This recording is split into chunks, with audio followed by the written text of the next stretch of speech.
And now for tonight's Brief but Spectacular, and a look at the pandemic through the eyes of a palliative care specialist. Dr. Diane Meyer is the director of the Center to Advance Palliative Care in New York City. Palliative care is a new medical specialty that is focused on maximizing quality of life. People who work in this field are trained to be able to communicate effectively and in a caring manner with people who are going through some of the most frightening experiences of their lives.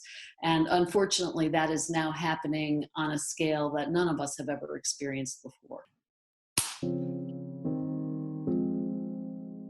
The public knows what's going on. They're watching TV, they're listening to the radio, they're following social media. And what we're finding, to our surprise, is that people welcome these conversations. They want to talk about what they would want should they get sicker. And if it's the family member, because the patient is too sick to talk, they are relieved that someone is asking them. Some are very clear. My wife would never want to have a tube down her throat and be in an intensive care unit. And then there are other people who say, I know my dad, he wants to live. He wants you to fight with everything you have. And we honor those wishes, whatever they are. I trained as an internal medicine doctor and then specialized in geriatrics. I saw a lot of suffering. The medical profession seemed so caught up in our technology and in getting the next test done that we forgot that these were human beings that we were taking care of. I either had to do something about it or leave medicine altogether. And I, along with colleagues, got some grant money and started a palliative care program at our hospital. I run a national organization which is located in New York City, and that is my full-time job until now. Until COVID-19.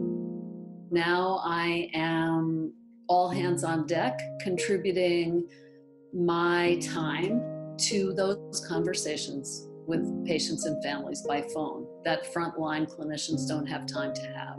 We're also trying to help families talk by phone or by tablet with their loved one in the hospital and helping to coach them about how to do that. Because it's very hard to talk to someone that you can't see and who may not be able to answer you, either because they're on a ventilator or they're too sick, that even when people are sedated, they can hear and they want to hear your voice. And things that are important to say should be said. Things like, thank you for being my father. Please forgive me for things I did that hurt you. I love you. And when it's time, goodbye.